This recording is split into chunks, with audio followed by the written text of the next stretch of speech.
So this section is about Language Literature Section 3, which is all about Ernest Hemingway and his novel The Sun Also Rises. There's a lot of material you have to get through and read through, so this is a lecture to help you understand everything about him.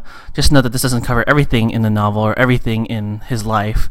All of it will be found in the resource guide. So let's start.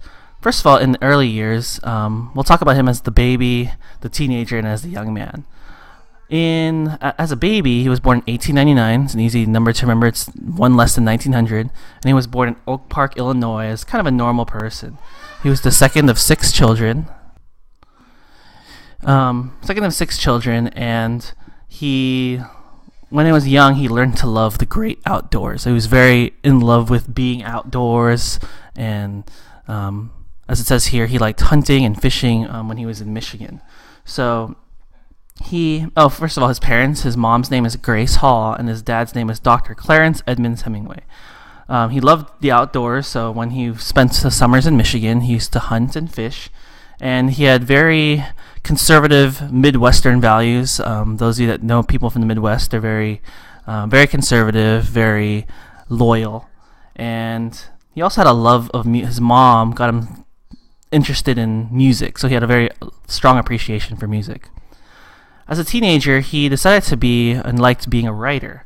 So he wrote for the high school newspaper and the literary magazine at school. When he graduated, he moved to Kansas City, and he wanted to be a reporter and he got a job as a reporter for the Kansas City Star, which was a newspaper. His position there didn't last very long, though. As he grew older, remember in 1917, the United States declared war against Germany. So he wanted to be a part of it, so he attempted to enlist in the army. But he had very bad eyesight, so he was rejected from the army in 1917. But he really was passionate and really wanted to join it. So being very smart, in 1918, he decided to drive ambulances for the Red Cross. So he joined basically the battlefront and was pulling bodies out of munitions factories or near small villages. His job was to drive ambulances. Unfortunately, on July 8th, he was seriously injured. There was a trench mortar shell that exploded, and it hit him when he was delivering chocolates and cigarettes. So he had 200 wounds in his legs, and because of that, he received the War Cross of Merit and the Silver Cross of Military Valor by the Italian government for his battle wounds. So that's Ernest Hemingway in the early years. You're going to notice, as we talk about this, there's a lot of love stories with Ernest Hemingway, so it's hard to keep up with all his women, but we'll try the best. So when he was in the Italian hospital recovering from that explosion, he met an American Red Cross nurse, and her name was Agnes von Kurowski. These are fake conversations. These didn't actually really happen, but, "Oh, Agnes, I love you. Run away with me. Oh, Hemi, I thought I loved you too, but it was just gas. I'm going to marry this young, handsome Italian officer instead." Note, there's no evidence that Miss Kurowski called Hemingway Hemi, nor that she had gas. Details are provided for dramatic effect. So, she fell in love with another guy, and he went home brokenhearted. So that's his young love, his first love, Agnes von Kurowski. So after that, he decided to travel around the world. That's kind of, as the resource guide says, that's how he kind of got over the heartbreak. So he started in Milan, where he was injured and in that hospital. Once he left Milan, he went to stop number 2 into Michigan. When he was in Michigan, he went again fishing. Again, he loved to fish in Michigan, and he began to write very seriously. In Michigan, he wrote a very famous novel of his called Big Twohearted River. After he did that, he moved to Toronto, and he became a freelance writer for the Toronto Star. So remember, he wrote for the newspaper, the Kansas City Star. Now he wrote for the Toronto Star. And for the Toronto Star, what he was a freelance writer, and he wrote war stories to magazines.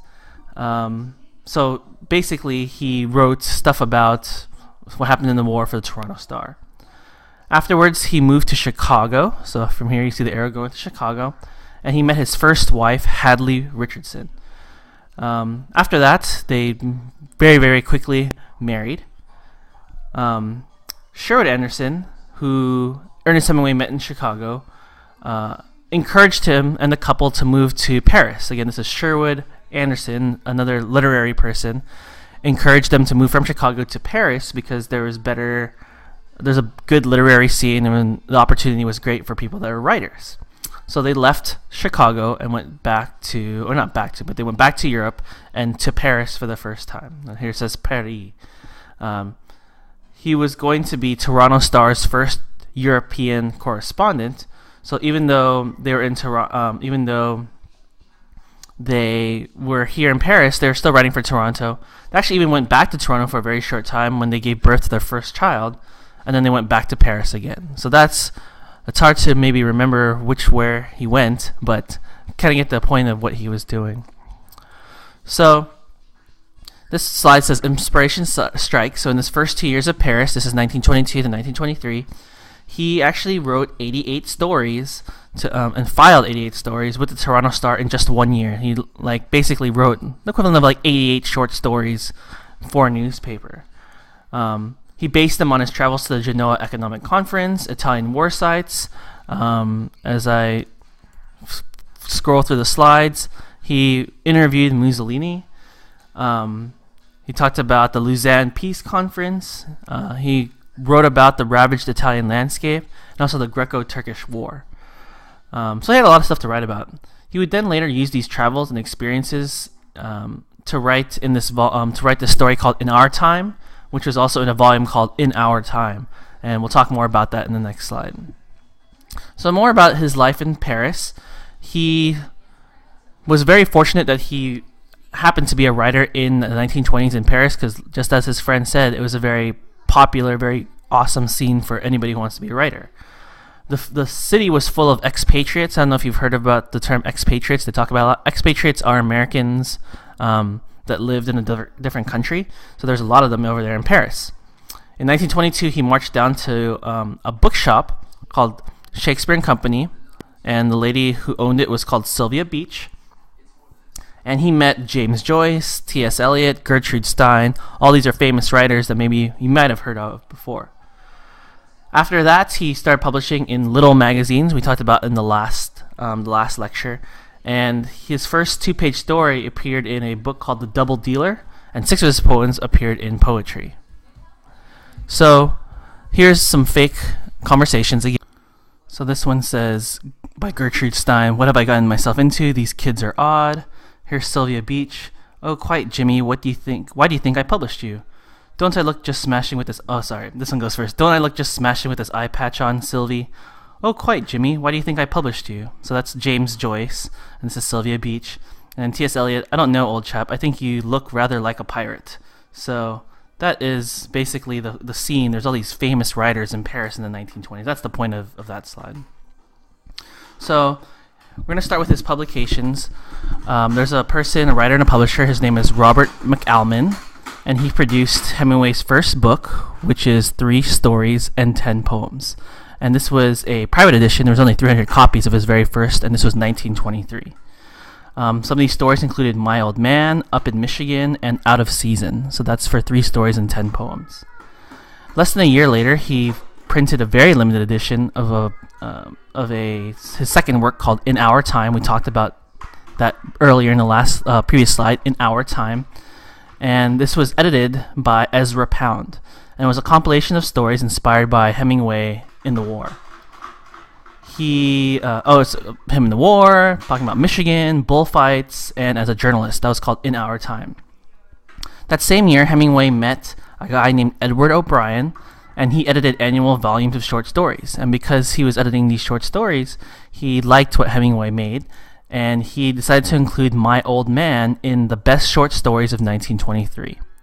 After that, he decided to dedicate an entire volume to Hemingway because of how great it was.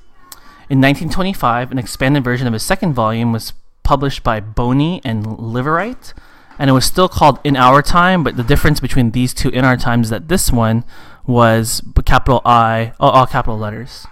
These stories included Big Twohearted River, which we talked about, Indian Camp, The 3-Day Blow, and The Battler. So first of all, one of his more bigger, again, we talked about this earlier, one of his more bigger works was called The Big Twohearted River. This was the seminal story for Hemingway. If you don't know what seminal story, seminal means like the seed or like the beginning, the foundational work for Hemingway. And what happens is it follows his alter ego, just like in The Sun Also Rises. The main character is kind of like an alter ego for Hemingway. The character's name is Nick Adams, and he returns from World War I and is fishing in Michigan to try to heal from the experiences. Adams, again, that's the character, he observes the burned over country, that he hikes through it as if it were like the battlefield again. This story actually doesn't have a discrete plot, but it basically narrates his Adams's mental states and his pain and the healing effects of nature. So it tracks his mental state and psychic pain. He also commented to Gertrude Stein that in the story he was trying to do the country like Cézanne. So he was trying to basically write landscapes as good as Cézanne.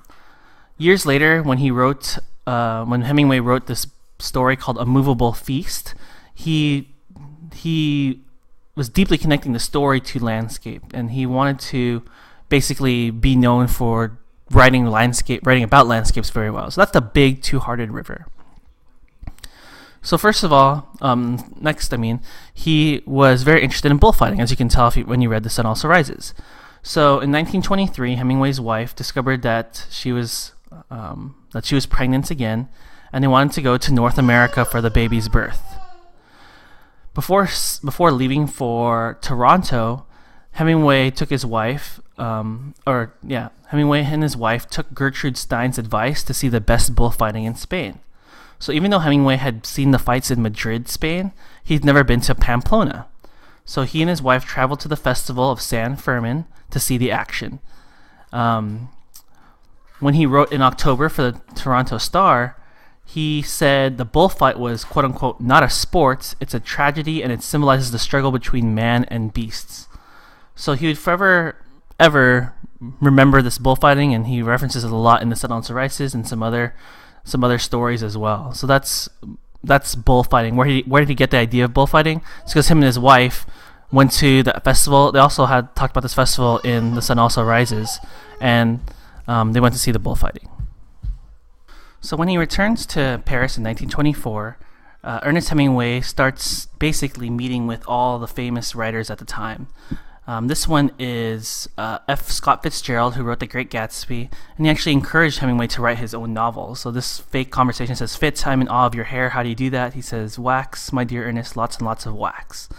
Now about that fine mustachio." So basically, he was encouraged by F. Scott Fitzgerald. Like, "Oh, you should write your own novel after writing all these short stories." He did all this stuff in Paris. He was an editor for the Transatlantic Review. He would publish the first parts of Stein's The Making of Americans.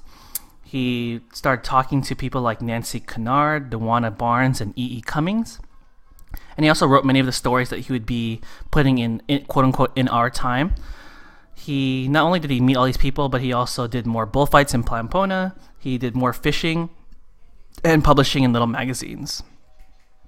So most of you have read already The Sun Also Rises, and the cast of characters that were in that novel actually ended up being representative of a lot of his friends. So here's a picture of some of his friends and who they represented in the novel. So the cast of characters in The Sun Also Rises came straight from his life as an expatriate visiting Pamplona and Berguet. Berguet is the place where he went fishing. In 1925, he and his wife went back to the site of the bullfights, and they met other friends, including Harold Loeb. This is Harold Loeb right here. Harold Loeb was the poor, sad soul who would become Robert Cohn. Lady Duff. Here's Lady Duff. Lady Duff would eventually be the model for Lady Brett Ashley. And just like in the novel, she kind of became a little bit involved with Ernest Hemingway, just like she was involved with Jake in the novel. Here's the wife and two random schmucks. So the competition was also very fierce for Lady Duff's affections, just like Lady Brett Ashley in the novel. I guess there was enough drama in everybody wanting her that he began writing a story called Fiesta. So this one's called Switching Sides because this, again, we're going to talk about more about Ernest Hemingway's love life. Here's Ernest Hemingway here.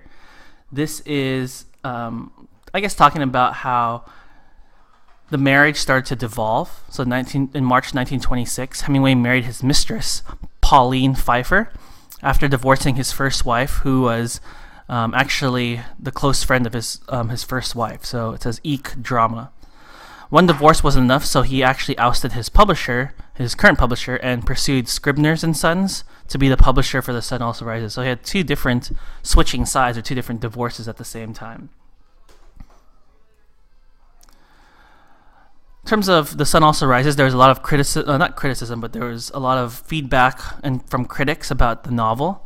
What was positive, one of the critics, Conrad Aiken, says he's the most exciting of contemporary American writers of fiction. So that was one of the great statements about his novel that was positive. Of the negative side, Hemingway's mother said it was one of the filthiest books of the year. Lady Duff was actually very offended because she knew that she was represented by Lady Brett Ashley, and said that she did not sleep with a bullfighter because, again, all this was based on real stuff. And they're also very frustrated because they were practically kidnapped, or his friends just were shocked that they were the main motivation for those characters. This was called Roman A. Clef. Roman A. Clef means characters are drawn directly from real life. After the novel was published, Hemingway promised all of the royalties to Hadley, his ex-wife, and then they officially divorced. So, continuing on what's being published, so here's kind of like a short timeline of what he did. In 1928, he began writing A Farewell to Arms, and he was beset by injuries that would follow him for the rest of his life. And the one that really hurt him was there was a skylight, and it fell on his head, and that head injury lasted for the rest of his life. Paris was quickly becoming not as great as it used to be in terms of for writers. So, and Pauline, his new wife, his second wife, was now pregnant, and she wanted to have her baby in the United States. So, after learning about Key West, Florida, from John Dos Passos, they decided to go to Key West, Florida. And so in here, I'm not going to talk about all of them again. There's so much stuff, but here's some of the works that he contributed to at the end of his time in Paris. The Killers in Scribner's Magazine, 50 Grand in Atlantic Monthly, In Another Country and Canary for One in Scribner's Magazine again, Italy, 1927, Hills Like White Elephants, Men Without Women, and A New Slain Knight, which he started but never really finished it. He just abandons it. So Key West, I got a quick video for you of what Key West was like in the 1930s, so here we go.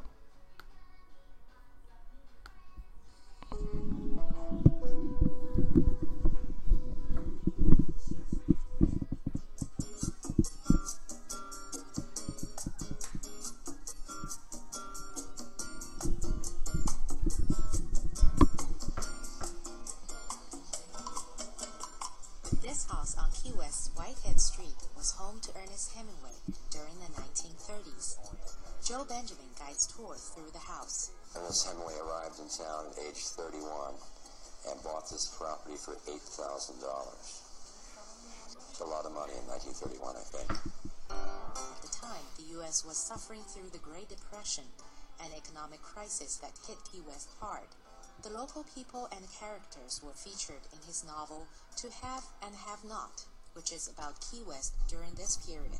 Sure, in the 1930s, half the 12,000 residents had left the city. There were no jobs here. Trash was piled in the streets. It was a terrible, terrible time in the history of the town. But Hemingway arrived, and he came here not just for writing, but to go fishing. He loved to fish for the big fish. And that's the two primary reasons he arrived in Key West. Hemingway's personal touches can be found throughout the house. A model of his prized fishing boat, Hilla, is displayed prominently in the living room. His many fishing trips often ended in the kitchen Hemingway's wife, Pauline, had specially built for him. Hunting was one of Hemingway's other passions, but Benjamin explains not all of the trophies on the wall were his prey.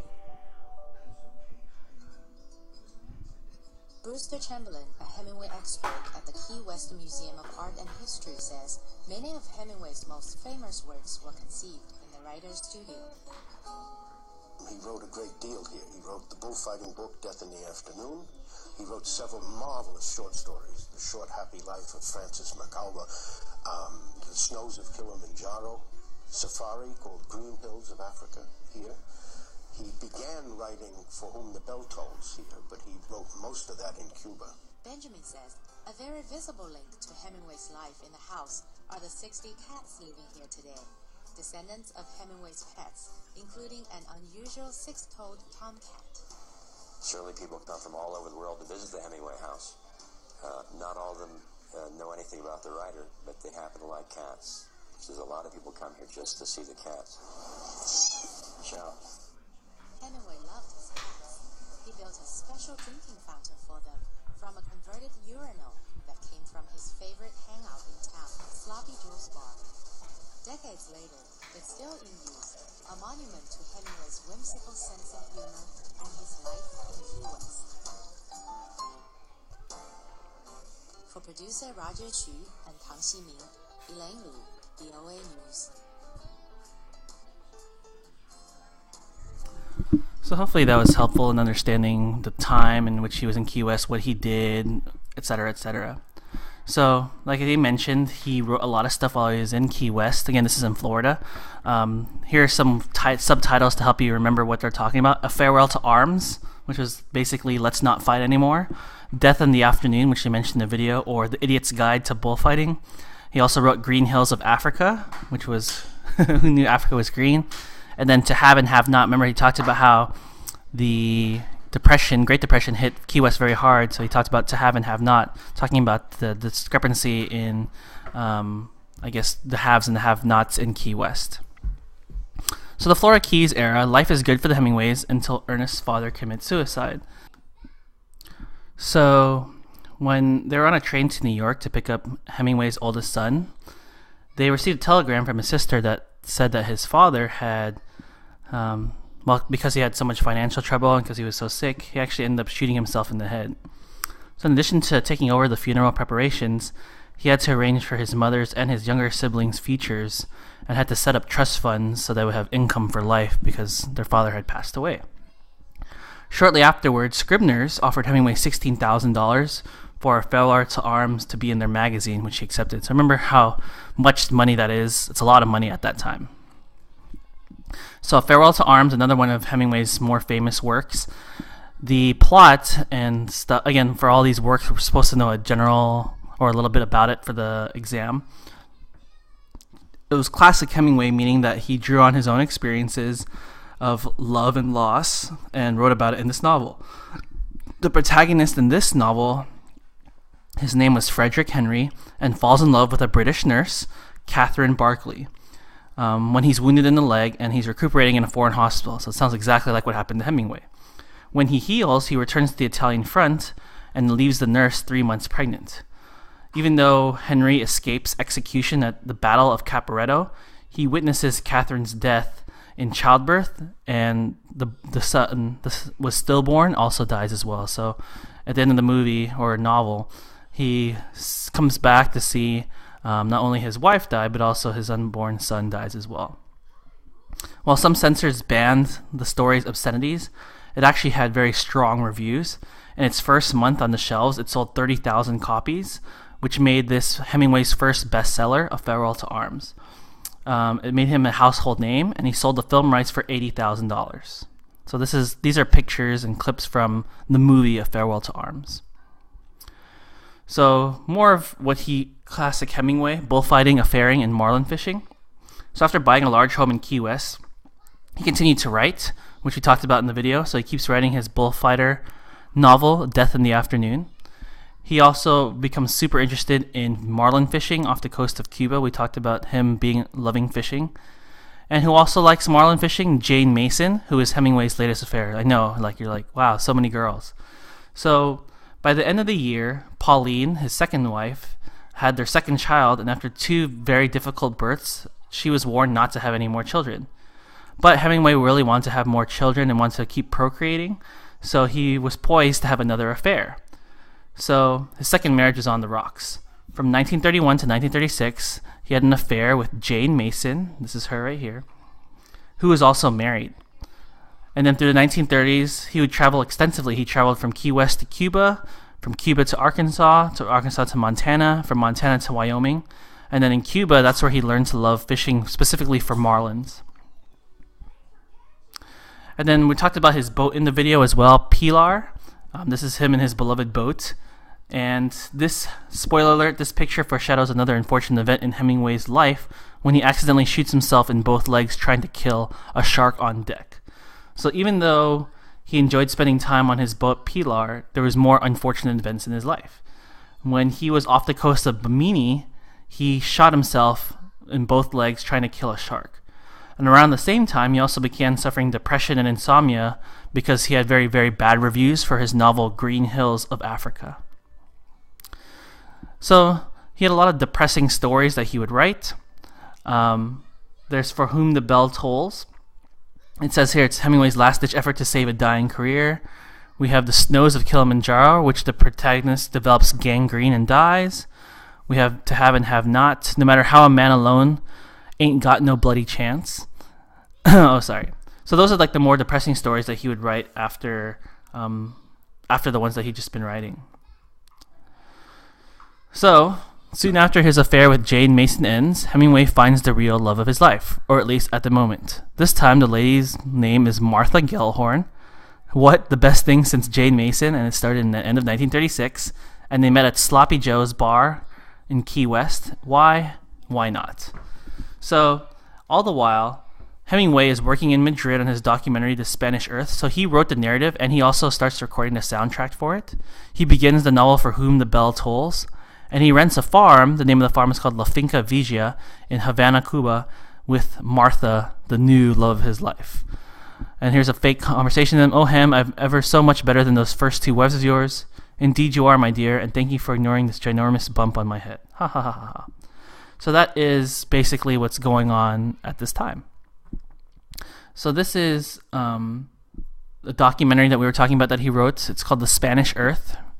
So here it is, The Spanish Earth. And he wrote it and narrated it. And it's all about, again, the vivid imagery of the Spanish landscape during and after the Spanish Civil War. So here's a little clip from that documentary, a longer documentary called The Spanish Earth.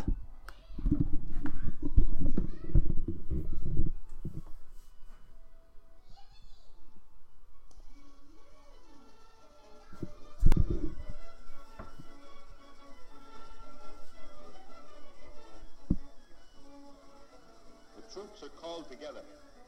The company is assembled to elect representatives to attend the big meeting to celebrate the uniting of all the militia regiments into the new brigades of the People's Army.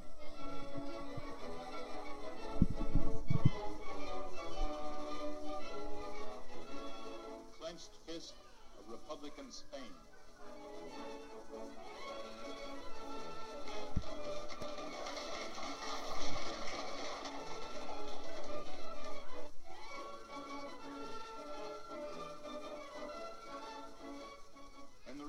A stonemason from Galicia.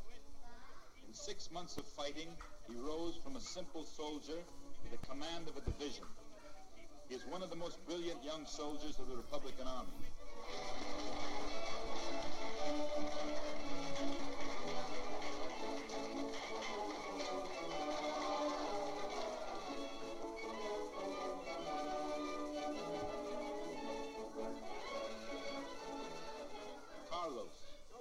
One of the first commanders of the 5th Regiment.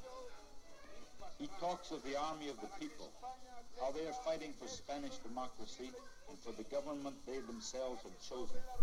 Fighting together, we shall win a new, strong Spain.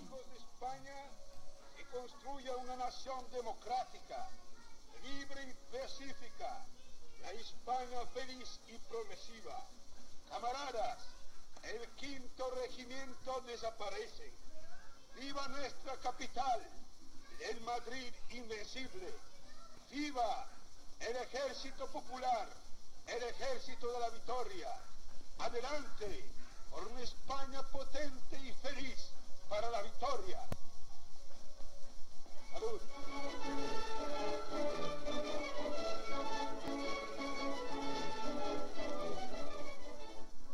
Jose Diaz. He used to work 12 hours a day day as a typesetter before he became a member of the Spanish Parliament.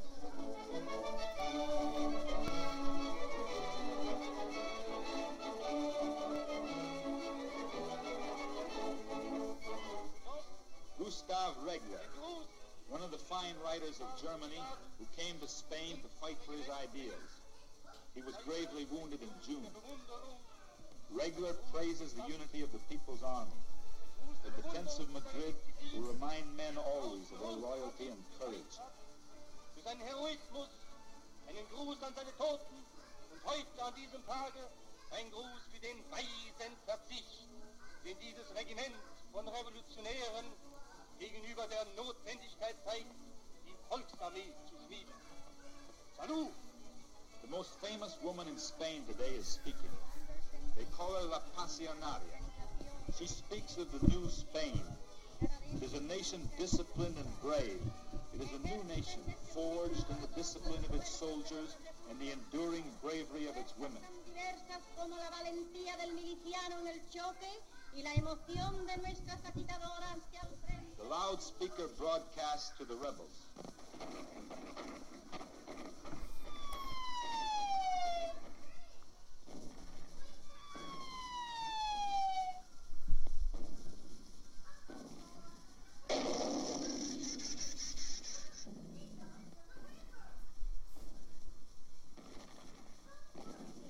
Corto, 2 metros a la derecha.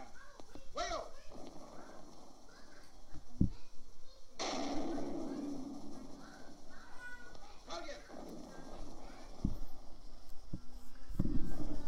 So I'll stop that there. So from there, he would then settle in Sun Valley, Idaho, and became his new Mecca.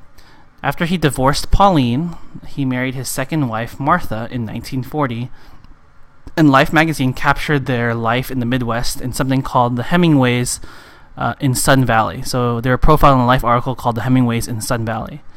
When he was in Idaho, he found out that Japan had bombed Pearl Harbor, and even though Hemingway really wanted to join the action in this World War II, he ended up going to Cuban waters where he patrolled for German submarines and drank a lot. His marriage began to deteriorate after that. So just as he got married, his second marriage began to deteriorate. So the daredevil lives on. He had a knack for living on the edge, as you can tell. So after he and his third wife divorced, he flew in the Royal Air Force missions and traveled on board a landing craft in the D-Day invasion of Normandy. So he was again, a big daredevil. He loved war, wanted to be a part of the war, so just know that he was part of these Royal Air Force missions as well. Here are some of his later works again. This one is called Across the River and Into the Trees, and this one had a terrible cover. So there's my terrible cover. And it was actually designed by his next infatuation of the moment, an 18-year-old called Adriana Ivancic. Then his greatest novel ever, which was The Old Man and the Sea, which is his most famous work. It won him the Nobel Prize. He also wrote The Garden of Eden and Islands in the Stream. Moving on to the 1950s, there was The Good, the Bad, and the Ugly. The good part was that he wins the Nobel Prize again for The Old Man and the Sea, and this is in the 50s. But the bad and the ugly is that he was said to be in an air crash with his wife and they died, but his death was prematurely reported and they weren't actually dead. So success at last, but he's a busy guy. He eventually works with a film crew in Cuba to help make some of these movies for the novels that he made. But he falls ill with chronic kidney infections and hepatitis. So he visits Ezra Pound in St. Elizabeth's Psychiatric Hospital, and he actually begins starting to write memoirs.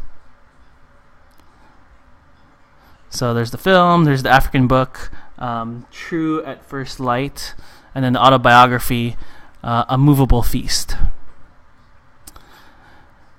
Hemingway's time in Cuba became increasingly uncertain, not just because of the beard, but Fidel Castro launched a revolution against Batista's dictatorship. Hemingway, who contributed to the communist cause, was uncertain about Castro but stayed on his good side. So when the Cuban Revolution happened, he was kind of conflicted. He was contributing to communists, but He was not sure if Castro was a good leader, but he stayed on his good side, didn't say publicly that he didn't like him or something like that. So the end is near. At his 60th birthday, he spent it in Pamplona and Paris. His mental condition was very bad. He was treated with electroshock therapy, but that didn't help him at all. Because, because that happened, he stubbornly committed suicide in the basement of the Idaho home he shared with his fourth wife. So that is it about Ernest Hemingway. I'm going to make a short video about the novel and a separate video, but hopefully this video, in very, very long and very detailed, tells you all about Hemingway's life and all the works that he's done. I know it sounds like it's asking too much to know all of his works, but that's what the decathlon tests you on. Again, it's a difficult exam, but hopefully you got a little bit of taste of all of them, and hopefully this supplements your reading. You won't succeed if you just follow just this PowerPoint, so hopefully you read through, and hopefully this helps clarify it for you. So thank you for watching, and have a good day.